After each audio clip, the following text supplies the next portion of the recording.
Hi there, welcome to my channel. My name's Jo. I'm Belushi Stitches here on Flosstube and also over on Instagram. And this is my channel about cross stitch. This video is part of a series on my channel called the Chatelaine Chronicles, and this particular design is called Versailles.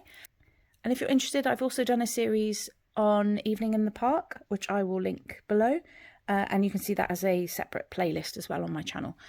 So this is Versailles, and I'm on a bit of a strange part to show you actually. It's just this border that goes at the top and goes all the way around. So this is probably going to be quite a short video because there's not a huge amount to show you. What I've done is I've stitched the top, what's kind of viewable. So this is what I've stitched so far at the top. How am I going to get it all in? Oh yeah, there you go.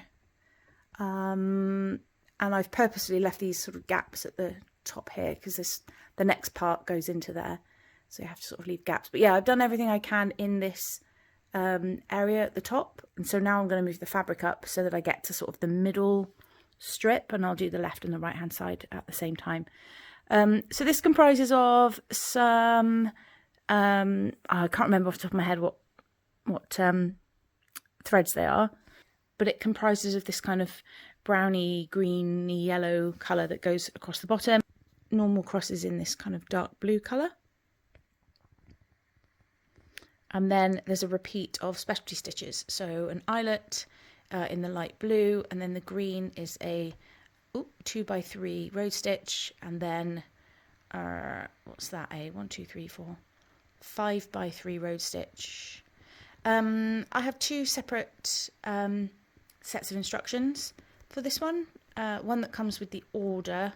When you order this pattern, it's a file to download, and then there's another set of instructions in the Facebook group, and one says that all three of these stitches should be road stitches, and then the other one says that the blue threads should be eyelets. So I had a look back on the gallery to see, there's a Chatelaine gallery that's available, and I had a look just to see what other people had done, and I could see that people had done eyelets, and I quite like that view and idea. And you can stitch the beads where the thread doesn't go through the whole of the eyelet, so it works out quite well. So I've gone with that. Anyway, it's a repeating pattern, and then you've got these little purple stitches in between, and beads, and then these gold Tyler beads, or Tila beads. Oh, and there's a symbol.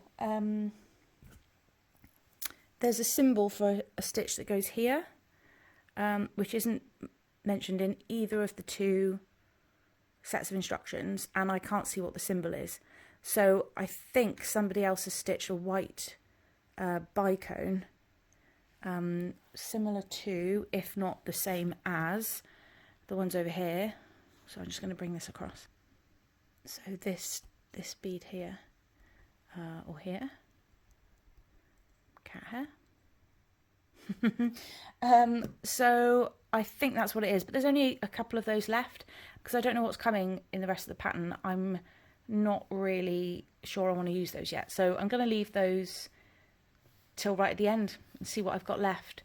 But yeah, you can't actually see the beads if you put a clear one there, but it's just a bit of an added sparkle. And there's a gap, and it looks weird with a gap, so something's got to go in it.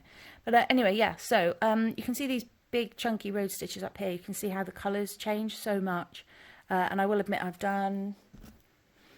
I've stitched kind of one at a time. So I've stitched this one, I haven't carried the thread all the way to there. I think when I stitched the eyelets, I did carry the thread across the bead here, or I did it before the bead, and then when I did the green ones, I carried the thread from here to here. So there are repeats that are quite small, but these big chunky road stitches I've left. One set of the instructions says that you can stitch this every fabric hole as opposed to every other hole, and I did try it. I'm not sure if I've taken a picture or not, but it just seemed to sort of really become much, because it's much more layered. It was much higher. It's the sort of the stitch sat proud, and it just, I don't know, it just didn't look too natural to me. So I went back and I've stitched on every other hole instead. So you can see a little bit of the fabric between, but that's with a light on and that's zoomed in. So when there's no direct light on it and it's not zoomed in, you don't really see the fabric. It all looks like one sort of long strip. You can't really tell. So yeah, I mean, now I've done the eyelets, I'm obviously not going to go and change them.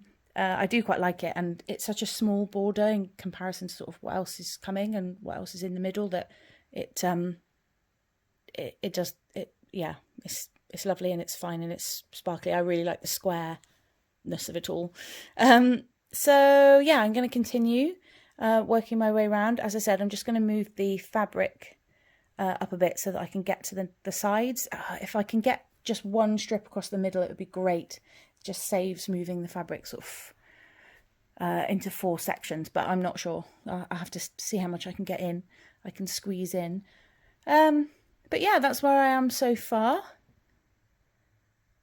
Looks cool. I'll keep you posted and I will see you in the next bit. Bye. Hi everyone, I've now finished this part and I appreciate this is going to be a short video. I didn't show you or stitch with you any bits and pieces. I think you've seen me do the specialty stitches before, and then there was just some beading that went all the way along, so I haven't filmed anything while I've been stitching. But I've now finished this section, and it's very repetitive, as I've mentioned before, so I'm being repetitive now just to match the stitching, and then when we get here you can see the sun shining in the background there, and yeah, there are gaps here because I'm stitching something to go in that gap now, so it's a bit dark here, but it really does show the holes in the eyelets really well. So I'll just come back a little bit and just show you. This is, oh, there we go, the bottom half there. Pretty cool. Oh, I just love this piece so much.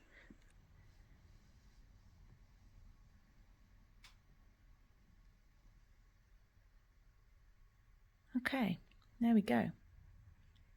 So the next part are some bows which go into each of the 4 quarters, and I think they're all the same. I'm just going to get the picture, hang on. Okay, yeah, so this is the frame that I've just done along here. And then next are these bows that come around here. There's some stuff here. The curls come off here. This is the bow, and then this is called the medallion. This part, in terms of the instructions, also includes these 2 curls by the buildings. But I think I'm actually going to leave those until I'm ready to do the building. I feel like I'd want to stitch that with this. And the same with this. I think I'd rather stitch this with this garden as it goes up. So I'm just going to stitch the bow and the medallion and leave the curls for later. There's one on each side of each building and garden, so there's 8 altogether. I think I want to do them later. I'll see how I feel, but yeah, I think I want to do them later. What's next? Yeah, so I'm just going to get started. I've looked at both sets of instructions for this and they both appear the same. There is a small mention of one particular colour of backstitch. It said there's a couple of stitches in the backstitch colour that lead into the curls, but I couldn't find it in the bow and medallion, so it might be over here somewhere, I'm not sure. Can't find it yet, but I haven't hugely looked for it. So yeah, I'm going to get going on that. I think that's quite cool. I'll just bring it out again just so that you can see bits and pieces here. Very exciting. So yeah, thank you very much for watching. I appreciate this one's been a bit of a short video. If you did like this video, please do hit the like button below, which is the thumbs up, and do consider subscribing if you're not yet a subscriber. If you did want to support my channel in a different way, I do have a Buy Me a Coffee, or Ko-Fi, K-O-F-I, link below. And I shall see you in the next one with some bows and medallions. Take care everyone. Happy stitching. Bye.